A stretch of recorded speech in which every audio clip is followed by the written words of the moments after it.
For sports updates around the globe, Aaron Akerjala joins us now. Aaron, great to have you. Yes, a very good morning to you, Rufai. Good morning to you, Doctor. Yeah. Let's start it off with the good news that actually trickled in some hours ago, and that's the fact that Luis Manuel Diaz, the father of the Colombia-born Liverpool striker Luis Diaz, has been handed over to the United Nations and the Catholic Church people. And this is good news because we know that Manuel Diaz was actually abducted 13 days ago by the left-wing guerrillas, the ELN, and they promised they were going to release him, and they were actually holding their bated breath when this man played this match. They were yet to release him, but we are glad that we can say that that man has been released right now. He's still undergoing medical treatment at the moment and medical observation before being handed over to the family, but the people in Barrancas have been celebrating with Liverpool jerseys, happy that this has actually happened, and the nation that had eggs on their face, no thanks to this particular national crisis of some sort,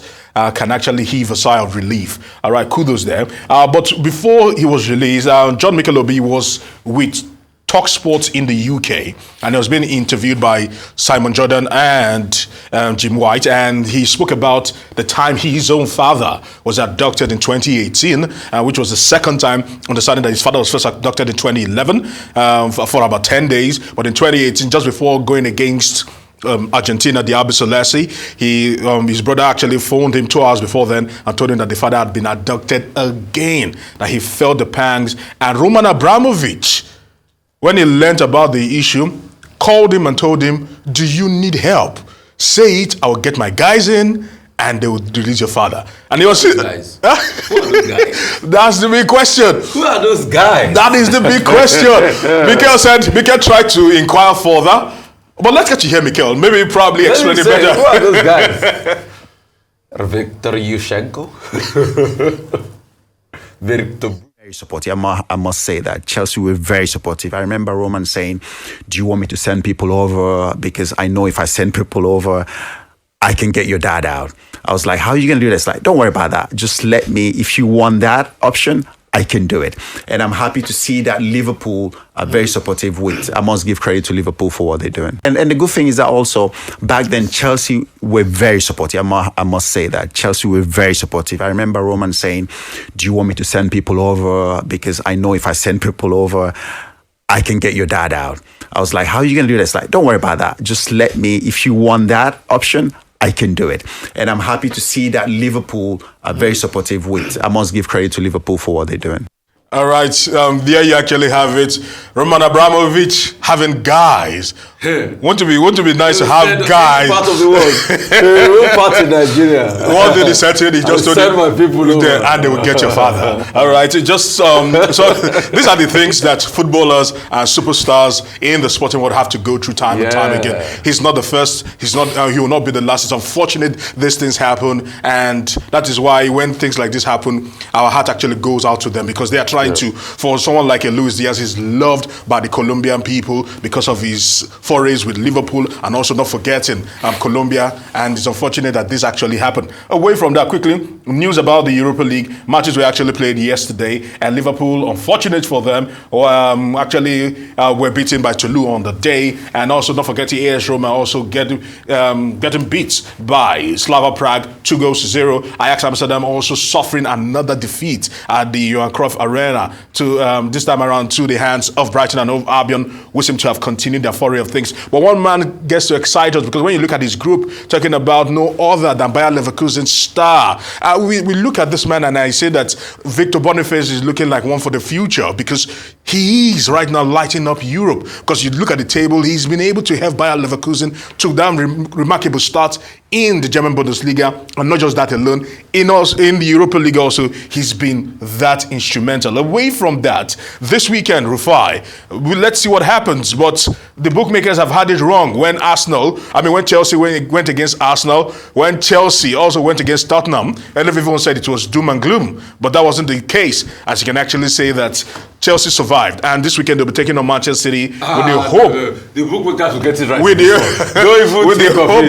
hope of Pochettino actually engineering something great. Of course, Pep Guardiola will be hoping that he can actually deliver on the day, but more importantly, Pochettino will be hoping that at the bridge, with the supporters behind him, he'll be able to make things happen. But this is the man that will be refereeing, and a lot of people have actually questioned if he's the man to actually ref on the day. But let's see how it actually goes. And before I go quickly, Alexander Usyk and Tyson Fury, a little update about that. As it stands right now, Usyk is insisting that he still wants a February, that he knows that December 23rd is not feasible, because we know that Tyson Fury was visibly knackered, and Frank Warren, his promoter, has insisted that the blows and the injuries he got from that particular bout against MMA star and debutant in boxing, talking about Francis Ngannou, cannot allow him resume camp and be fit enough to fight Usyk. But the question now is this: when?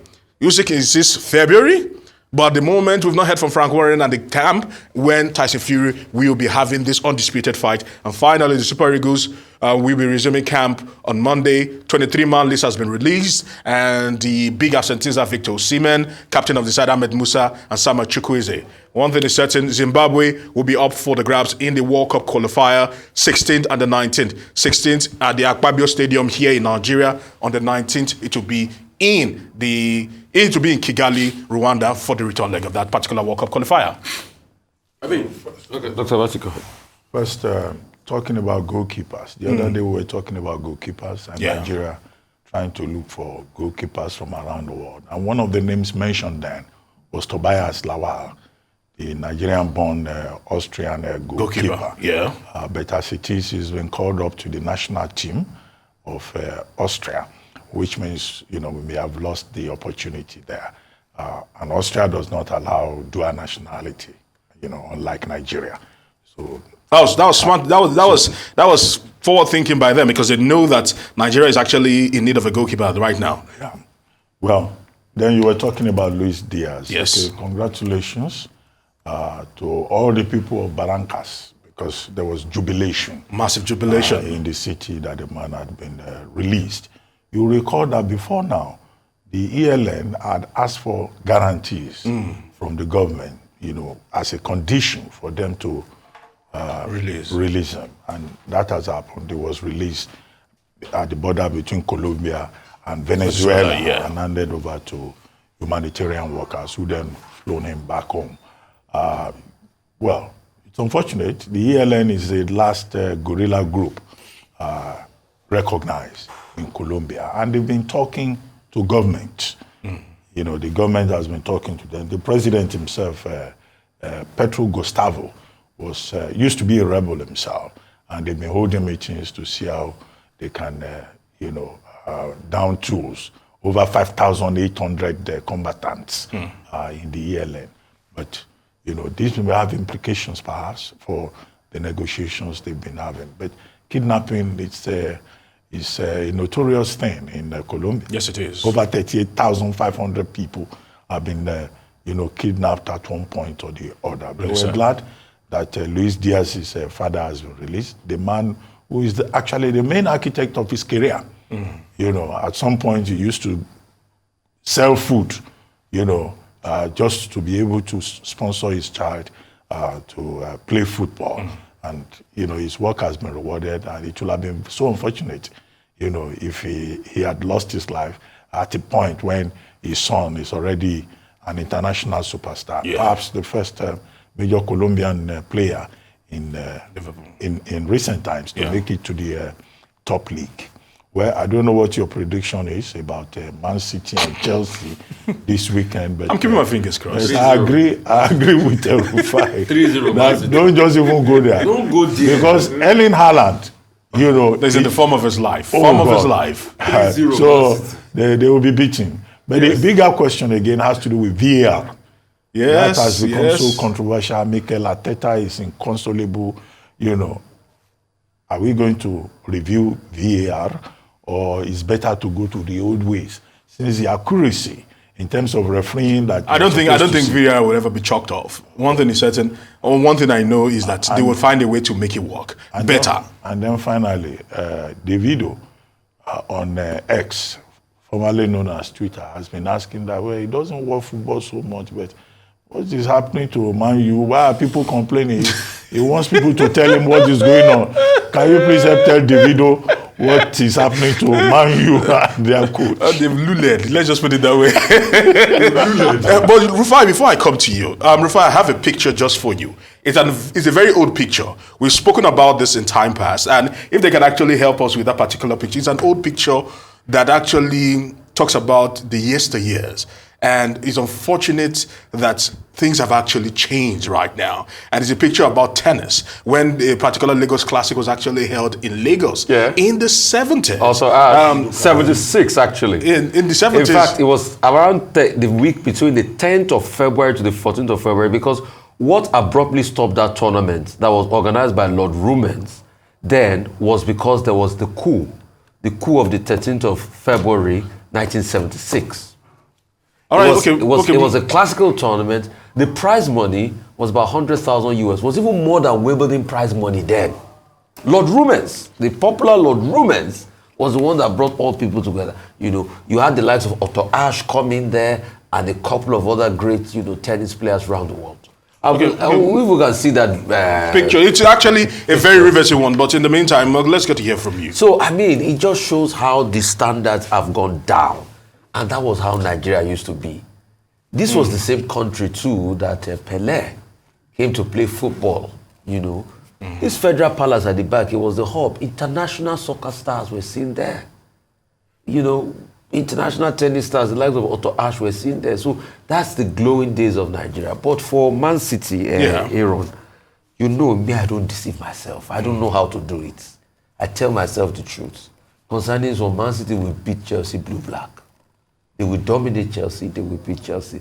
I don't think the fluke Pochettino has done against Arsenal, and he can't try it with Man City. So I'm giving the game already to Man City. And the fluke against Tottenham, I think somebody should remind Pochettino that it was just a fluke. Because if that thing had not happened, if that, incident had not happened with, the VAR and all of that, and the goals had been, the second goal, for instance, had been counted, then definitely there's no way Chelsea will have. I'm a Chelsea fan, but I'm a realist to the core. Chelsea has not done well at all this year. And I don't think, anything they are getting in terms of this victory is deserving of them at all. And it's not trying to put Chelsea down. It's just speaking to the facts the way they are. And that's why they are languishing on the bottom of the table. As regards Fury, I think fighting Usyk will be problematic for him, Aaron, at first I disagree with you, but when I saw the fight against Ngannou, I confirmed with you. Okay, Aaron, we have the tennis picture now. Yeah, okay. I'm being told. We can float it. Yes, okay. That's it. Okay. This was, so you can see the Dunlop NTC, that's okay, this tennis. Dunlop NTC, but the one I was talking about was 76. So that was 78. Now, if you look at it closely, the prize money there was 13,000 US dollars, which was equivalent to 10,220 naira. The Lagos Lawn Tennis Club here in fact, the one I was talking about was the one with Otto Ashe in 76. If you can get pictures of that, dig it out. That was organized by Lord Rumens. Now imagine how much things have changed, how times have changed. Tennis have actually fallen into hard times. Literally not fallen, it's actually slipped into oblivion. Yeah. Literally. Yeah. So, I mean, it just shows, the despicable way things have gone in Nigeria. And it's just sad. But as I was saying before, I was saying Tyson Fury and Usyk, it's going to be a difficult one for Tyson Fury. I don't think it's in that great form. And that fight against Ngannou just showed all of it. And it was a really, really sad one. And it's a very sad one. Very sad one. I mean, yeah. Okay, Aaron, thank you very much. It was a pleasure. Enjoy your weekend.